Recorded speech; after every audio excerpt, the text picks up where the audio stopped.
Welcome. This is guest roll number 3.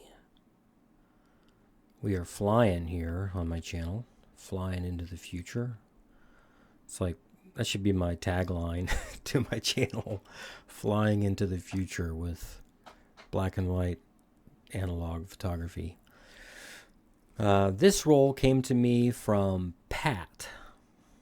I know Pat from the Leica Discord group. He sent this to me.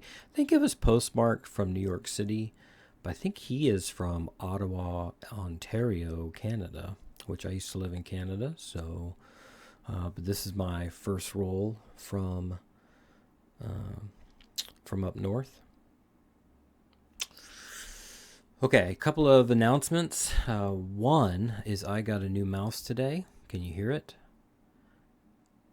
Nope, you can't, because it is a silent mouse. It makes no noise. Here's my old mouse. We can all hear it, right? You might recognize these clicks from previous videos. So no more.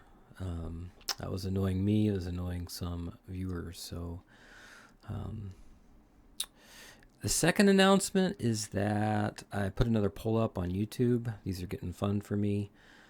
This one is how many YouTuber photogs are actually really good photographers? And the responses. So the top answer was 1 to 5. And that's probably what I would have put. Not to say that's the answer, but and then next would be 5 to 10, which if pressed, that's the other option I would choose.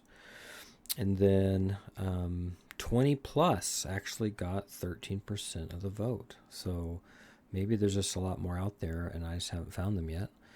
10 to 20 got, I think, yeah, that's maybe a vote. And then none got a vote. So I now know who answered that. And yeah, I love it.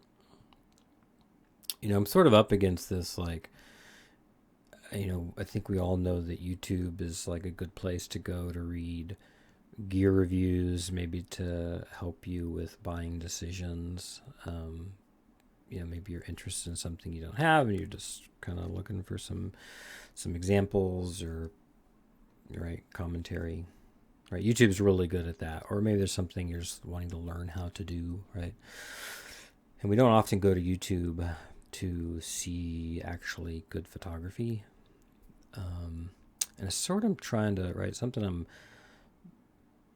hoping is that that's not a forever thing, that in the future people will go to YouTube, right, in order to see, expecting to see the work of good photographers.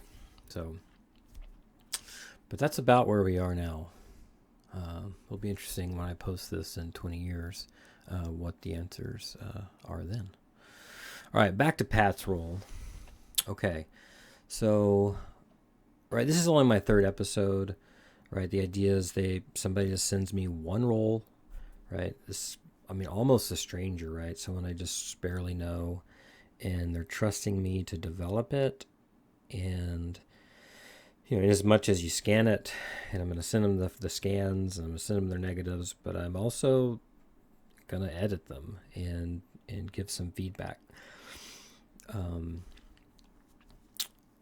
Yeah, and it's, you know, are these, yeah, it's, we don't know what we're going to get. I mean, I know Pat sent me, this is a roll of XX, and he shot it on an M3.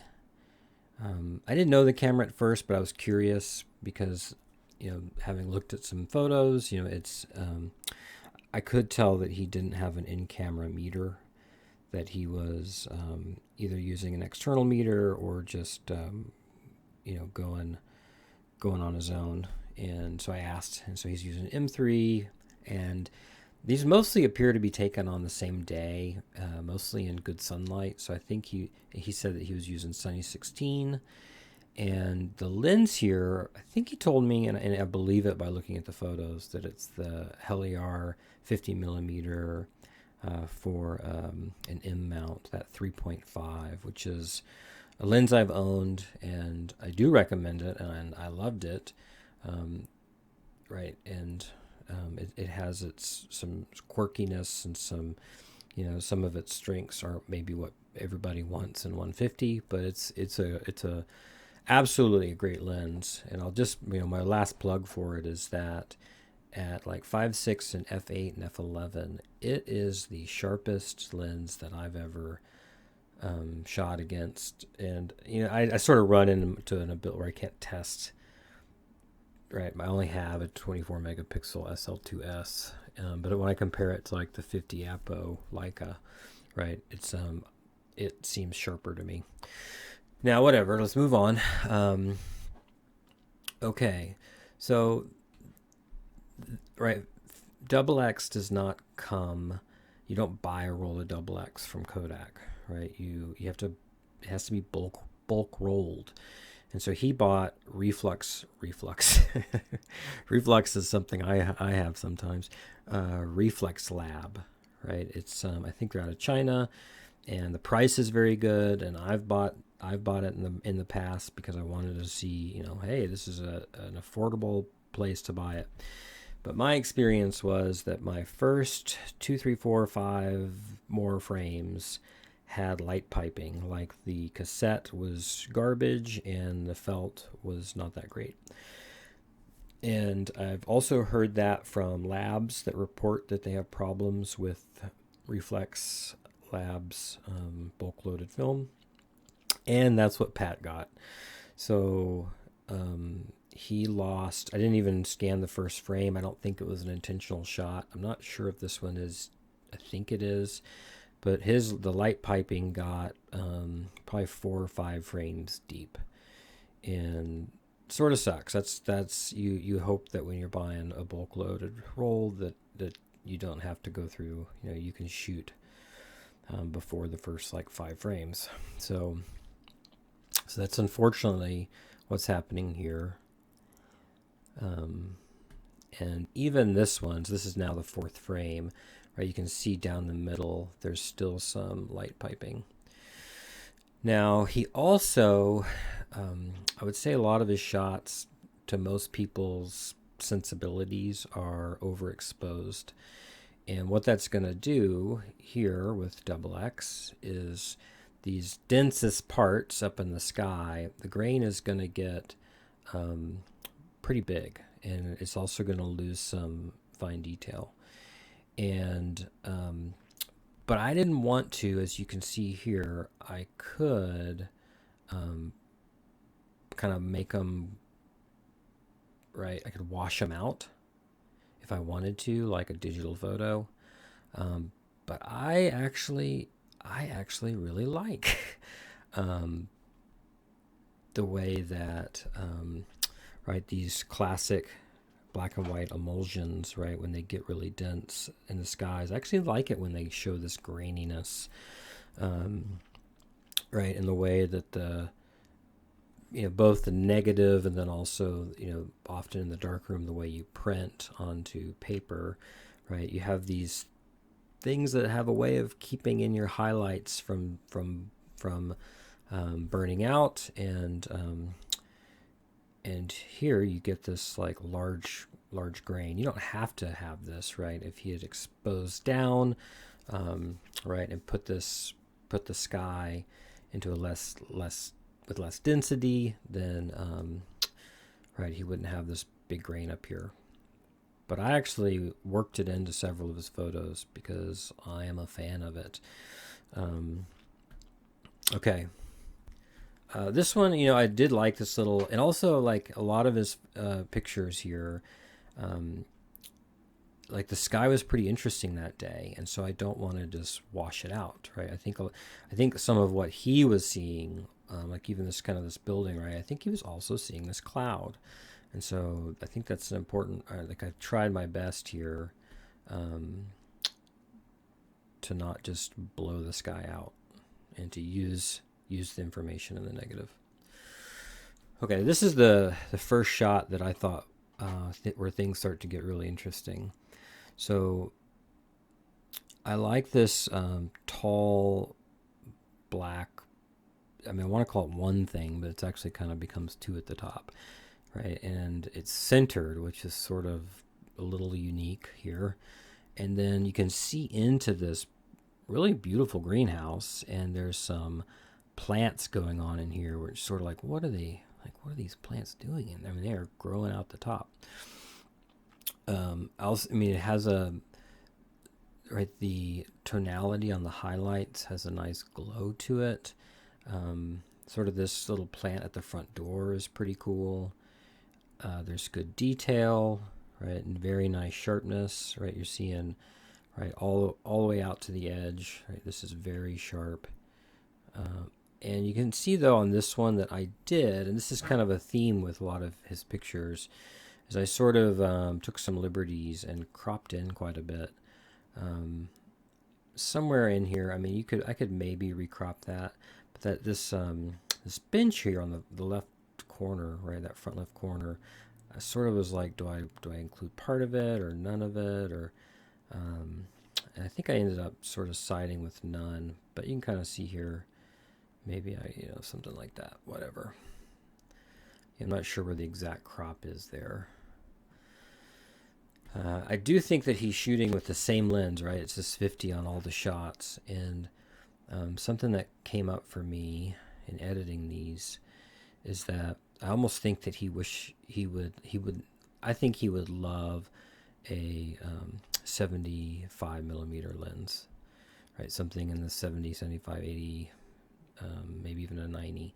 Right? He's often seeing really interesting patterns and shapes, but his 50 is not quite long enough to get him there. So this one, again, like, let's go look at it. Here, I'll get into 100%. I mean, Double X is kicking butt here. To me, I think it's really beautiful, and I like, right, again, because he's sort of giving things a lot of exposure, right? He's actually getting into these sort of, right, he's getting some, shadow detail, let's call it, right? But look in there, right? So it's like so much of what's in here is super interesting, and visually really interesting. But then if you back out to sort of where he took it, right, now we start to get, I mean, let's see, did I crop this one? Nope, not much. It's a good picture like this too. Right, and he could have stepped forward with the 50 too and just kind of got in here a little more, and like, look at all that. Look at all these lines, and it's really interesting. So a good shot, but maybe like another, then it's just like, let's just take a second. What if I just, I'm sort of not afraid to crop 35 millimeter film. Especially when it's like, yeah, right, something like that. I like it. Okay, this one I love. This is like, what was he seeing? I think he's seeing these two trees, right? There's two trees, and they're so different from each other. But it was interesting to me that he didn't like center them vertically. He included quite a bit of the road, and that was where I was like, is he seeing this stop sign as part of the composition? Otherwise, why wouldn't he kind of look up a little more? So I kept that stop sign, and sort of, right, it's like the stop sign and these two trees. And you also have this like sign over here. So it's, I think a lot of his photos, it was like, I'm feeling far away, and I'm not quite sure what he's seeing in the composition, right? How creatively he's thinking. But right, this is when I start to see all these elements, I actually like them, right? And maybe I should give him credit for that. Here, this one again, right? This was another one where see that museum sign, right? The museum sign. I felt like that was a distraction, so I came in here, and I don't know if you want to crop it out of 2:3 proportions or something like that. But I liked this cloud over here. Double X, right, kicking butt with this sort of these coarse, the sharpness on these medium resolution here. And the tonality in that roof is really beautiful. And then you got this like weather vane on the top. This shot, I wasn't sure if, I mean, he's got three people that are sort of entering the scene, and the placement is like, I kind of want the people to be either more in the scene or not in it or something. Yeah.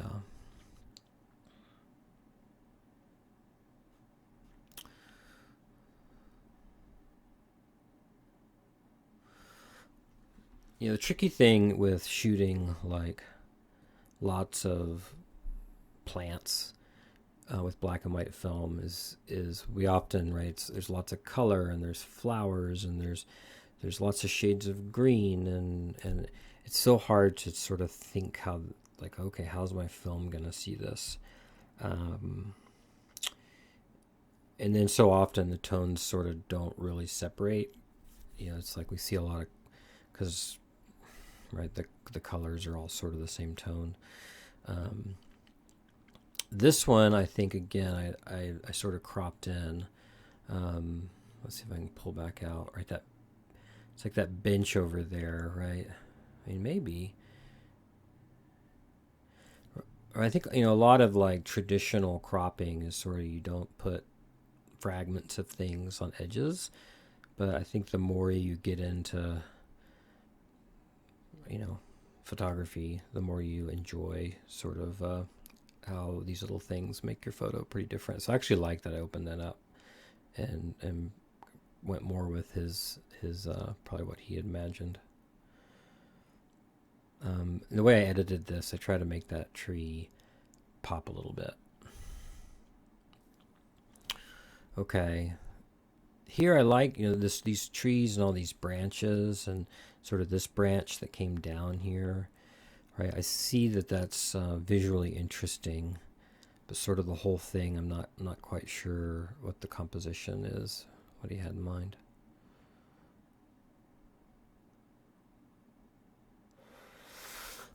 Now this one, I don't get many text messages, but somehow whenever I make a video, I seem to be more popular than when I'm not making a video.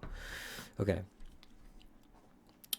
This one is, A, it's a cool shot, and B, it makes me, I don't know how close he lives to this place, but it's like, I don't know. I mean, this is, it's not like a so cool, go back and do it again, but, right, that bench by that tree is a pretty neat thing. So I edited this so that bench has a little more pop to it. I raised those tones some to make it stand out against the tree. Right, I'm finding that's sort of my, right. I'm getting more interested in letting parts of the main subject have the brightest tones in the photograph, right? Yeah, so I like this sort of crazy tree, and it's both. It's right. It's like, I don't want to call it symmetry, because in a lot of ways it's imperfect. But yeah, the bench combined with that tree and sort of the symmetry of the photo makes that's nice.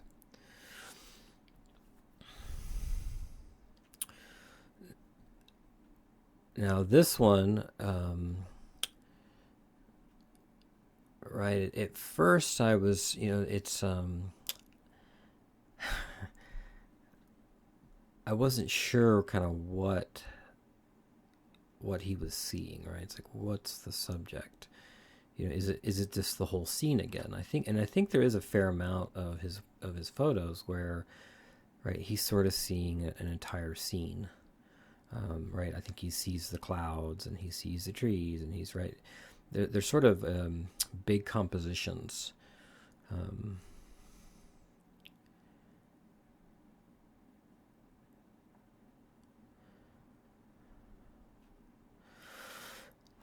This one, you know, I think it's maybe just this line of trees he's shooting. Makes me wonder if he would enjoy playing with filters and sort of getting into, you know, thinking about how to get some more tonal separation, maybe, you know, underneath the trees or the leaves or something there. It sort of gets kind of drowns out here a little bit.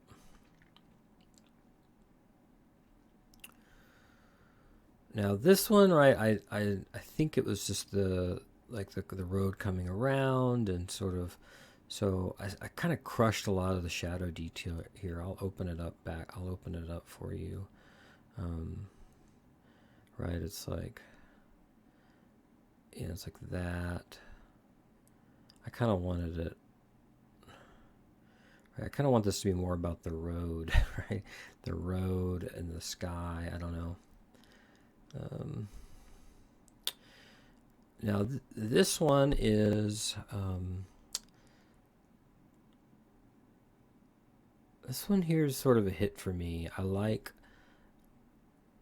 don't know my plants, but like these, I'm gonna call them poof balls, right? These poof balls here, their texture, sort of like.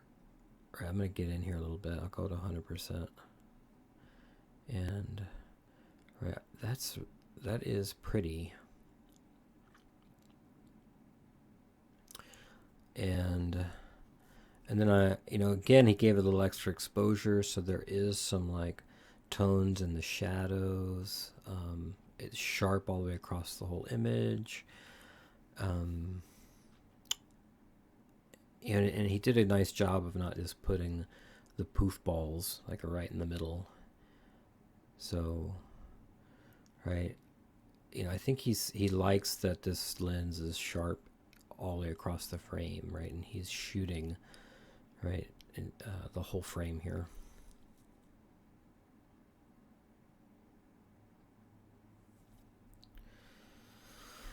Um, a cool bush, right, and right the clouds back here are sort of dramatic. Um, I did add kind of a heavy vignette around the outside to sort of make, right, you can kind of see, I'll pop that out, right, it's like this, right, and I decided I sort of wanted to add a vignette. So let's see. Now this one, I'm not sure what he's seeing. There is this interesting tree. It has a very cool shape, and sort of a big grand view. But with the right, somehow with this 50, it just feels like not the right focal length. Or oh, I'm seeing maybe some people way over here on the left. Right, or this type of scene would look better if this was right a very slow film or digital, and maybe there's right, it could be a more of a panoramic or something. But and then here again, right, I do think he's seeing this cool tree, um, but it sort of gets lost with the background he has. So it's I think to go back, I gotta stop saying that. I'm telling people, we'll go back and try again. Oh, look at this. This is me. This is my fault, probably. You know, Double X is awesome with having very little dirt and stuff attached to it. Um, I spend less time doing dirt touch up with Double X.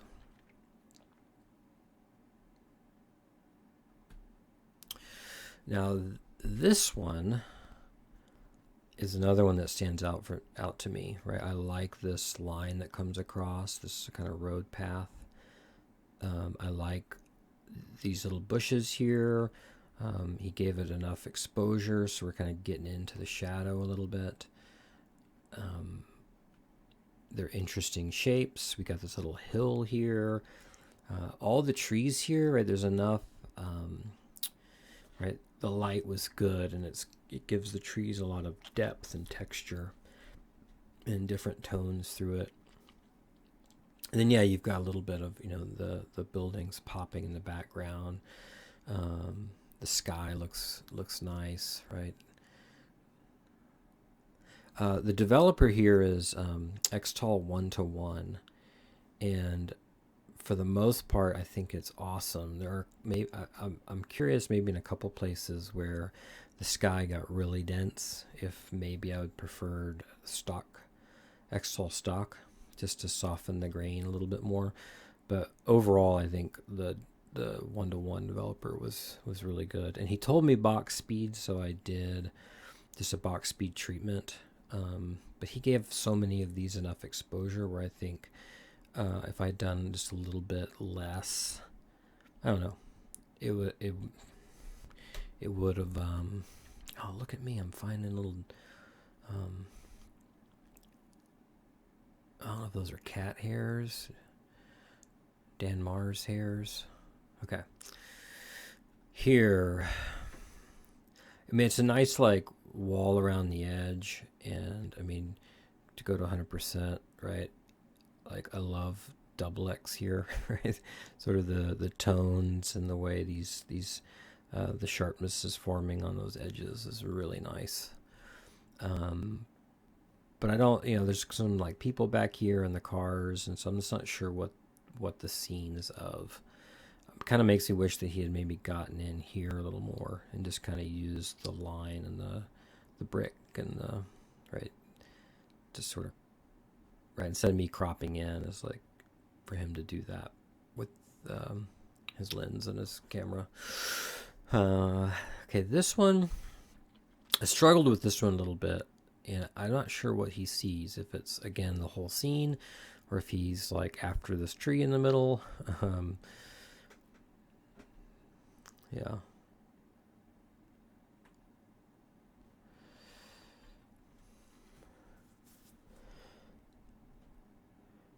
Right. This again, he sees like a line away and sort of a right. He sees sort of like repeating patterns, and right, I think he's seeing this line of trees vanishing.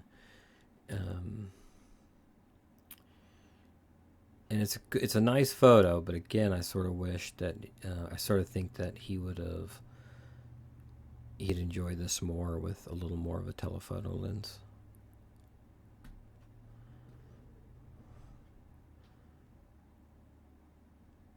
Now this one almost doesn't feel like a 50 to me. This almost feels like a 35. Somehow it feels just a little wide. I don't know. But surely it's the same lens, I think. The light here is nice, right? The depth feels good. Right, there's a lot of mid-tones. I'm not sure, other than just sort of like making me feel sort of like I'm there. I don't see a subject to be super excited about. This one is, right. I like how the film looks. I like double X here. Let's get into 100%. Right. I like this a lot.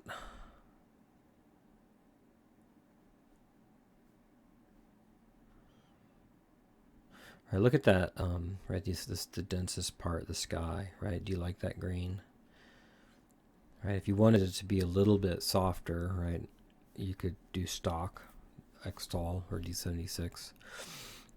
If you want it to be a little bit sharper, right, you can dilute or use right, something like HC 110.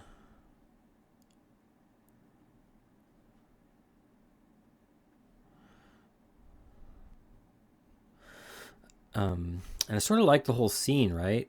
And again, this is that it is sharp everywhere, right? He's stopping down his lens, and these people here on the edge of the photo, right?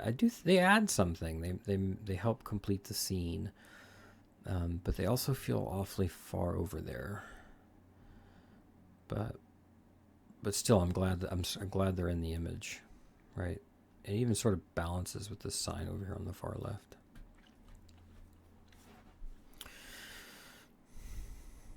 Right, again, he's seeing a vanishing line, sort of things going off into the distance.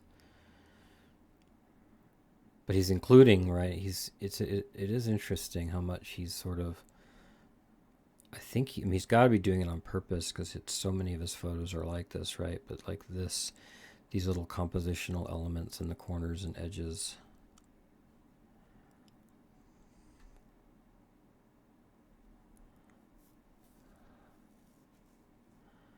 And again, like, it's like, I mean, look at this. It's awesome. That's 100%. People, this is 35 millimeter film. This recipe is basically 60 plus years old.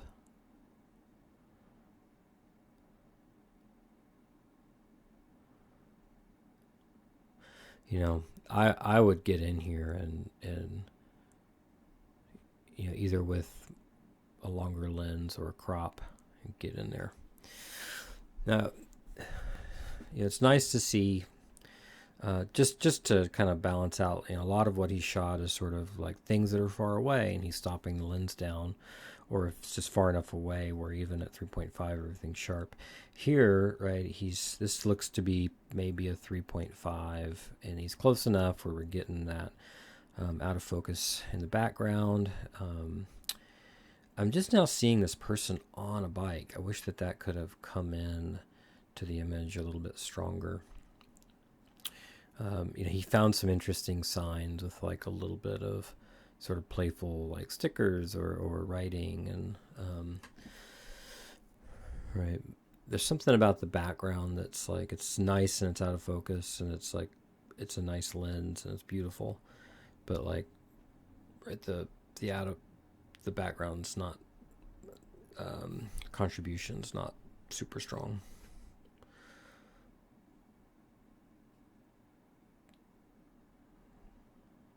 But it's it's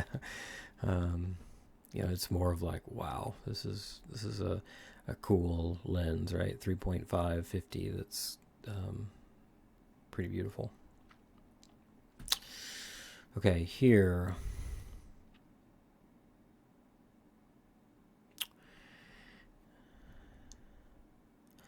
He's got these, right? Look at these two things hanging here. That's nice. Again, he had enough exposure where it opened up these shadows, so you can see inside the building. This got pretty dense, so I like it. I've talked about the sky enough, but also you can kind of start to see it has like a little, almost a texture to it, right? And then, yeah, sort of, again, sort of this like line, right? These vanishing lines. I don't know how much this is part of everything in the world these days, and but he just seems to have an eye for it. Yeah, it's got like this is a very nice diagonal, right, from top left to bottom right. And again, look, he's got little things on the edges, right? And this is the lens is so sharp that everything is super crisp all the way out to the edge.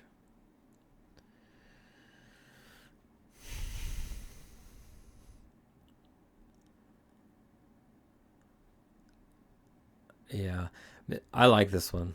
I like this one a lot. It's a cool shot.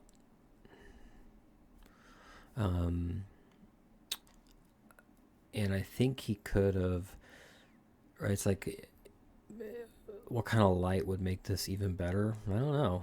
I mean, this is pretty good, right? And again, I sort of added some darker shadows on the outside to sort of make the middle pop.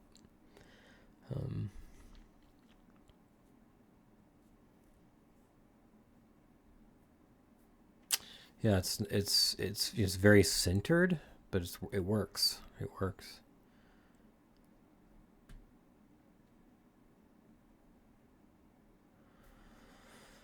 This is a cool one. This is a cool one. Right, all the lines and the tones and sort of these highlights, right? The brightest parts of the image are this like these little flags here in the middle, and the way that there's sort of a light through a gap here that's giving, right, that's shining across this facade. And you can see here, look, there's a little sliver here of light. Right, that's where the light's coming maybe through two buildings. And I love that there's like this light here that's sort of like helps frame on this side. I even like the numbers here. This is a favorite of mine. Come in at 100%.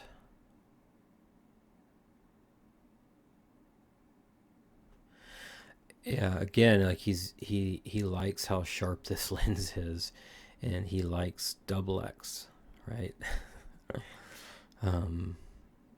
They are really working well together. Now, I think he sees this line of trees again, right? This another vanishing line. I edited this one a couple of times. I just couldn't quite make a composition out of it. I think I don't know if he's like, it's something more like that. Like get in here a little bit closer. And then cars are always interesting. It's like usually my first instinct is to not want cars there. And then I'm like, or maybe the car adds something. I don't know.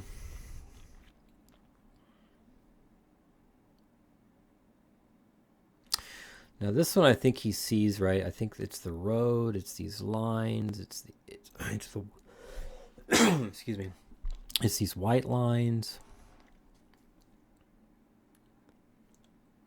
It's this cool tree.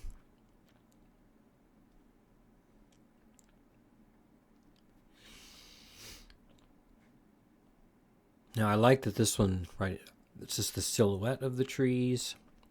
There's no need to try to pull detail out of the trees. And it's really just about the sky, right? Which sort of like makes me feel good about how I edited in the sky in most of these photos. I think he was aware of the sky this day. Man, I got another hair. Sorry, Pat. All right. And what is this thing? Is that oh, it's a light pole. All right, but it is. These clouds are nice.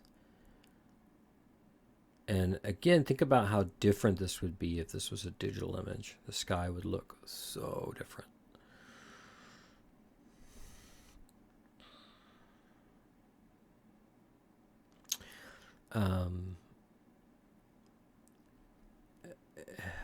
I don't know what this sign is.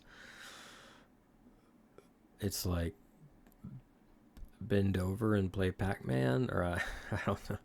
I don't know. I don't know what this is. I think that's what he found is a weird sign.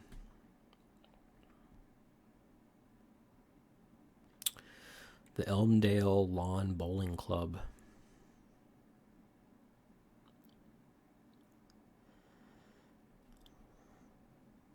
And then again, right? It's like he sees these light poles that are.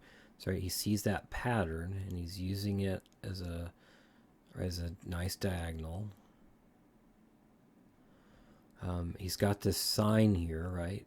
That's a key thing he's seeing.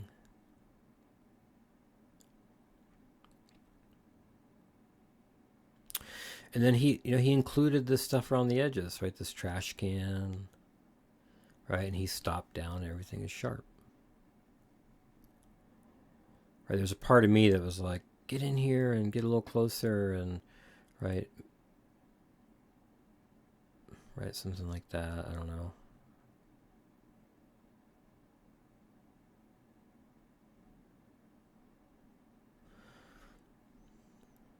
But his style is like, I'm starting to, right. He included the fence, right? He wanted the fence to be part of this.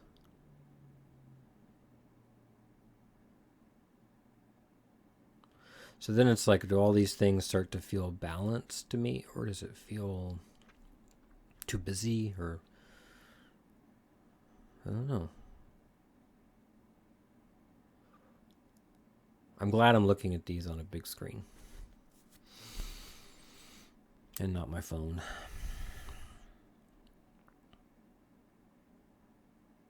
Now this is right, a nice building with good tones, but then there's this car again. It's like, ugh, the car. And I sort of wonder if what he's actually interested in is more like the the wires and the lights and the building behind it, and sort of the juxtaposition of the two, right? Right? Is that it? Which that right there is sort of nice, right? To me. And then you back out, and then there's it's like the car and the oh, the car kind of sort of adds like a con- confusion around do I like this or not. Okay, the last shot. It is bulk loaded roll, and so you never know if you're going to get the last shot or not, because sometimes the person who bulk loaded it, right, taped the end in daylight. That's what happened here. So he didn't quite get his full last frame. And often that, it's surprising how often my first instinct is, but then I'm like, you know what? It's sort of a cool thing about film. And some people, they do that connection in the dark so that you can actually shoot the last frame. But all right, I'm gonna pause and just pick a few favorites, and I'll be back. All right, my first attempt to narrow these down. I've got 11, and I'm gonna next try to get down to like a top 2, 3, or 4. And so this one, I really like the plants inside the greenhouse. It's a beautiful greenhouse. I really like these, this black two-pronged chopsticky thing right in the middle. Right, I like the film quality, the glowiness to it. Yep. This one, I like the white doors popping in the front. It's very inviting to look into the greenhouse. The film quality is beautiful. There's some interesting sort of rocks and textures, and it sort of invites me to look around the photo and then into the greenhouse. Yeah. This one, I like those two trees that balance each other, and the light, the shadow of the stop sign or whatever that came in. That one grew on me. This one, I both really like it, and it's sort of a stunning photo with the bench. The only thing that detracts a little bit is like, I like photos where I can really feel the personality of the photographer and feel like, right, if I send 100 photographers to the scene, right, this photographer is the only one who would have got this shot. And this one doesn't feel like that to me. It's like, I think it's sort of right, the scene sort of invites the photograph. So even though I like it a lot as a photograph, and it's kind of, it technically is beautiful and it was a great capture, I don't know that it's going to make my top 3. Again, I'm trying to be pretty hard here, just because there's other ones where I feel like I get a sense of Pat a little stronger. This one, right, I like all this. Yeah, this kind of white texture here. Yeah, here, right, this is that beautiful white line, the textures and sort of the compositional balance of the scene. The lighting was really nice here. Right, this one feels like a full frame, right? It feels almost like a movie set or something. It's like there's so much depth to it, and yeah, has like a medium format feel to it. This one I think is a cool composition. It's sort of Also sort of an interesting scene. I like the tones. All right, this one is, I mean, has obvious strengths. This one, I think, man, this one's really pushing for my top three for me. Um, it's that combination of like, it feels unique, it feels like Pat, and it has a lot of things that I really enjoy. Um, and then lastly, this one, the Elmdale Lawn Bowling Club. Right, it's I don't think it's gonna make the top three. But again, it's sort of one that I like because initially I just didn't like it, and it's sort of grown on me. Um, right. Okay, I'm gonna pause. I'll be back with my favorite three or four. Okay, that was hard, but I did get down to a final four. This one didn't make the cut. It easily could have. Um, right, I was trying to imagine like putting these on my wall as a print, right? And I'd be happy to have this one, right? But I just felt like I couldn't pick that one and this one. um, and I picked this one because if I make it bigger, right, this is contingent, um, right, I get more excited about looking inside this one.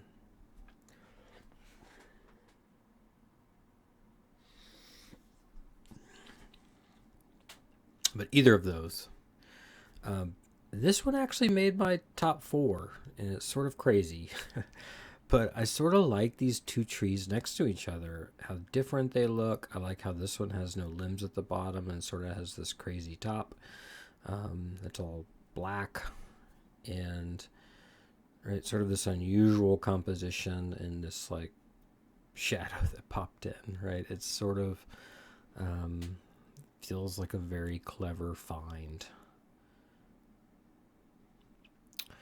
I like the photo. Again, I already talked to maybe why I didn't have it in my top three or four. Um, this one, nope, good, but not top four. Okay, this one did make my top four.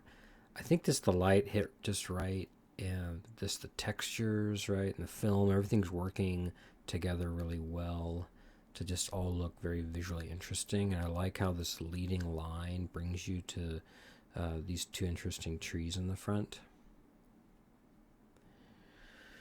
And then this actually made my top four. The more I came back to it, the more I was thinking about how I really like that there are some people in this image. And just these four, right? It's like, look how much we can see, like all of the buildings and steps and concrete, and yet we only have these like four people here that like, what are they doing there? Right? Where are they? It's just, it sort of becomes right, the contrast between the people and the scene and sort of what is this. I like that about it. I also think the light came. The lighting was really nice here, and it gives it a lot of depth and dimension. Right, another good one. Another. I mean, these were all solid, right? Solid. Um, another, and then yeah, another solid one. So yeah. All right. So Pat, thank you for sending me a roll, and yeah, I don't know what else to say that I haven't said already. Um, it does seem like you're not using a meter, and some of these got little dents. It's a look I like. I'm finding that um, I really don't mind, especially if I'm using like a solvency developer, right? Like Xtol or D76, that it sort of softens that grain that gets into the sky, and it's a look I like. So, and yeah, the lens is it's cool to see you stop down the lens this much and use it super sharp. and it's a good fit with Double X. You know, sometimes I was sort of wondering, right? Would you like a little bit of a longer lens?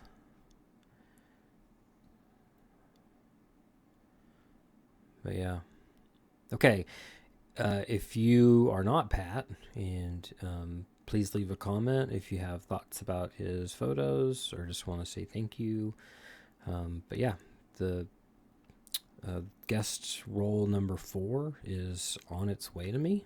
So my cadence here is going to be, you know, I'm imagining like 10 to 15 rolls per year. So something like every 3 or 4 weeks. All right, take care.